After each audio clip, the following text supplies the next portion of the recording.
I had never been in a frat house in my entire life until very recently, and this was definitely a trip. Being in a frat house for the first time was a fucking trip. I did not belong there. Not only was I lost in a frat house, but I was also gone off the juice. I was not there. I was a little bit gone. Except without the a little bit. I was kind of very gone. Today's story takes place like 2 months ago, so I'm gonna go ahead and say that this is all alleged and for entertainment and for my safety. So like this is definitely alleged and very alleged. Anyway, you feel me, statute of limitations and whatnot. So on this random night, like 2 months ago, the homie whom we're gonna call Xavier hits me up and he's like, yo, do you want to go to this bar type club place with me and a couple people?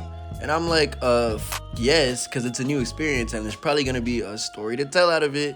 So Xavier assembles a group of like 5 of us, but all of these don't need names because it's like hella people. Out of the 5 of us though, one of them was my friend whom we're gonna call Alex. And Alex brought one of his friends who was in a frat because he wanted to go to the bar club type place too. I don't know, I want to just use the actual name of this place, but like, we're just gonna call it a bar club type place. A place where people convene, get lit, and get gone off the juice. So we all go to Xavier's spot because he's like the closest to the place in terms of walking distance. And nobody wanted to drive because like we're all gonna be off the juice by the end of the night. Like that was the whole point. And I don't mean no normal juice either. If you don't know what juice is, check the vocab. I mean that special juice. I'm talking that juice. That juice. That Don Tolliver was talking about. So we get to Xavier's spot and we immediately start pre-gaming because bars, clubs, whatever the this place is, always be having the most expensive ass drinks to the point where this ain't even worth it. So pre-gaming is the very clear answer. All of the juice gets completely desecrated, reduced to ash, and then we head out and start walking to the place. This walk, by the way, felt so much longer because we were all gone off the juice. And I remember having to piss so bad, I said, F it. I was like, I can't hold it. And I found a random ass roadside bush and I went crazy. So after this long ass walk, we get to the place and there's cops outside and the line is like, not even a line, it's just a crowd of convening. And I really can't even tell what's going on, but Alex and his friend walk up to some people and ask what is happening. And they're like, yeah, the cops are like all over this place and they're scanning IDs or something. And the demographic of everyone there seemed way older than like what had been told to me previously. Vibes were not right. So Xavier and Alex are like, yeah, it's not usually like this. And then Alex's friend who's in a frat was like, hey, I think my brothers are having a little kickback at the house. If you guys just want to like go to that instead. And we're like, it, why not? And then we gotta go on another treacherous walk while still being gone off the juice. Like I cannot stress how peculiar I was moving. I was completely fine one moment and then the next thing I realized, I'm on the floor and my knee is bleeding. This was not a normal walk. I literally started glitching. One frame I was standing and literally the next frame I was on the floor. The input lag was actually insane. My brain was not connected to the rest of my body.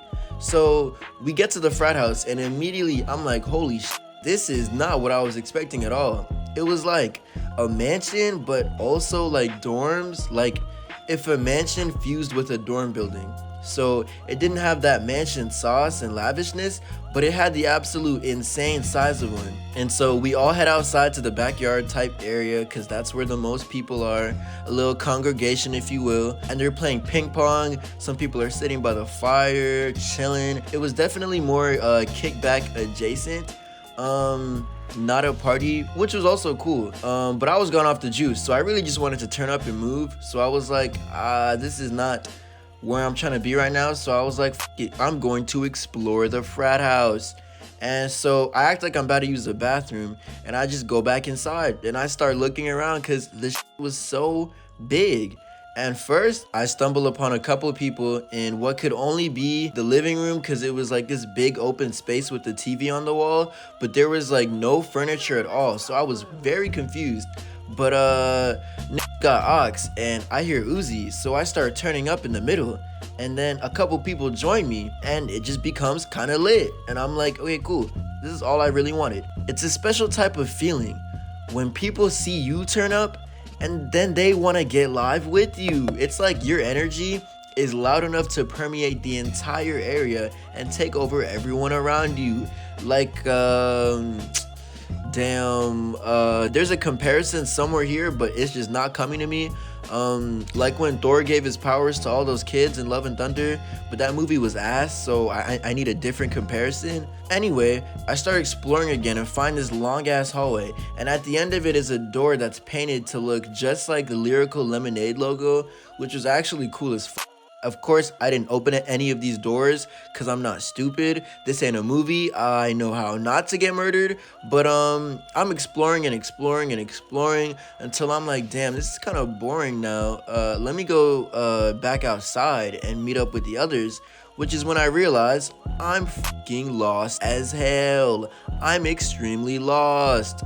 Lost as if you will. But because I'm still gone off the juice, there's not an ounce of fear or distress. Like, this whole thing felt like an episode of Atlanta, I swear. When we walked into the frat house, I heard FX presents Atlanta.